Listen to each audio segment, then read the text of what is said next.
आप सभी को नमस्कार। मैं लाहौल स्पीति की जनता का धन्यवाद करना चाहूँगा। इस चुनाव में,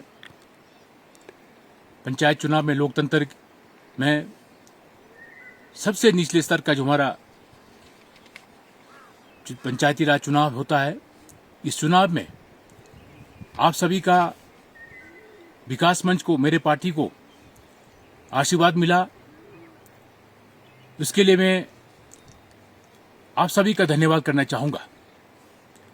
भले ही इस चुनाव में जो संख्या मैंने आप सबसे अपेक्षा किया था, उस अपेक्षा के अनुसार मेरे पार्टी को, मुझे वोट नहीं मिल पाया।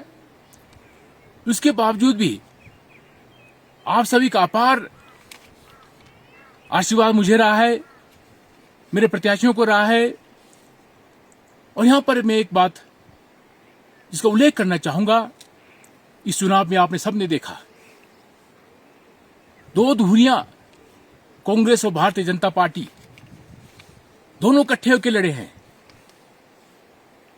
आप जिला परिषद की बात करें, बीडीसी की बात करें, खासकर मेरे पंचायतों में ये कभी सभी इकट्ठे होकर लड़े हैं।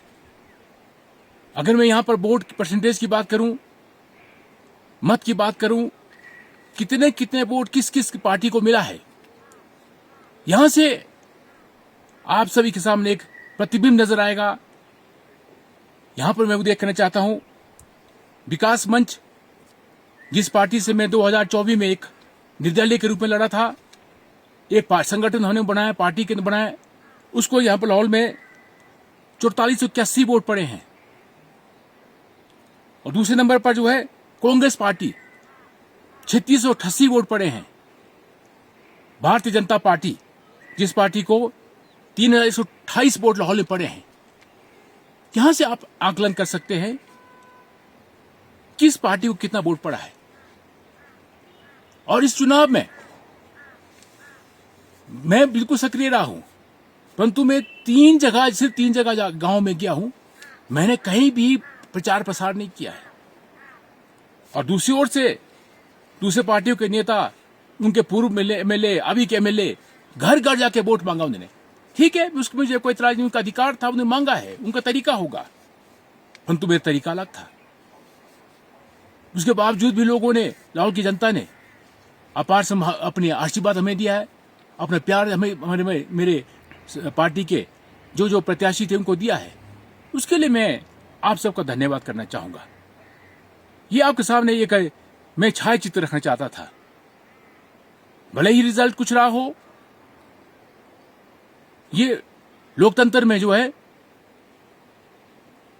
पब्लिक का जो है जवाब हमें मिलता है, आवाम का जो वोट मिलता है उसको मानना चाहिए।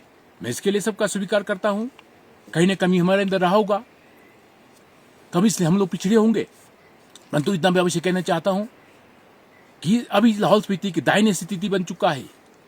लाहौल स्पीति अपने पटड़ी से, विकास के पटड़ी से नीचे जा चुका है। मैंने आपसे कहा था कि आज लाहौल की हालत क्या है। जहां पर ट्राइबल सब प्लान की मैंने बात की थी आपसे, ट्राइबल सब प्लान खत्म हो चुका है, शून्य हो चुका है। और लाहौल स्पीति में सिंगल लाइन एडमिनिस्ट्रेशन भी खत्म हो चुका है, क्योंकि हमारा budget direct central state government से डायरेक्ट हुए विभागों को मिल रहा है, ना कि पीओडीटीपी को मिल रहा है, ना ही हमारे ट्रैवल सेक्रेटरी के माध्यम से आ रहा है। हमारा पैसा सीधे सीधे कहां जा रहा है, विभागों के अध्यक्ष, विभागाध्यक्ष को मिल रहा है। स्पष्ट होता है कि हमारा एक तो ट्रैवल से प्लान खत्म हो चुका है, और दूसरी ओर बजट खत्म हो चुका है। और मैं महत्वपूर्ण बात करना चाहता हूं, जो मैं बार बार बात करता था, लाहौल स्पीति में सब्सिडी खत्म हो चुका है। कृषि विभाग में, बागवानी विभाग में सब्सिडी टोटली जीरो हो चुका है, जिसका आपने हालत देखा है। और सबसे बड़ी बात, 26 अक्टूबर 2025 को हिमाचल सरकार ने एक काला कानून पास किया है। जनजातीय इलाकों में, ट्राइबल क्षेत्र में बाहर का व्यक्ति जमीन नहीं खरीद सकता था। 26 अक्टूबर 2025 को कांग्रेस सरकार ने एक आदेश जारी किया है कि जनजातीय इलाकों में किन्नौर, लाहौल स्पीति, पांगी में जनजातीय इलाकों के लोग, जनजातीय जो लोग घोषित किए गए हैं, जिसमें कांगड़ा के गद्दी गुजर, कुल्लू, मनाली, पूरे हिमाचल के 12 डिस्ट्रिक्ट के लोग लाहौल स्पीति जमीन खरीद सकते हैं, यह आदेश कर चुके हैं। मैं आज इसलिए बात कर रहा हूं कि चुनाव के समय में आज जो पहली बार चुनाव खत्म होने के बाद जो है, मैं पूरे 25 दिन के बाद प्रेस के माध्यम से आपके बीच में आया हूं। मैंने पंचायत के चुनाव के बीच में कोई ऐसी बात नहीं की जिससे लोग कहते कि मार्कंडा राजनीति कर रहा है। मैंने एक भी बात नहीं रखा, मैंने प्रेस के माध्यम से एक भी बात नहीं की। हालांकि मेरे विपक्ष वालों के लोगों ने मेरे ऊपर बहुत लांछन लगाए, मैंने उनका जवाब भी नहीं दिया। वक्त आएगा दोस्तों, रामलाल मार्कंडा भली भांति जवाब देना जानता है और मैं जवाब दूंगा, हर व्यक्ति का जवाब दूंगा। जरा रुके, इंतजार कीजिए। वो कहते हैं इंतजार का फल का मीठा होता है। कुछ समय की बात है। धन्यवाद, नमस्कार।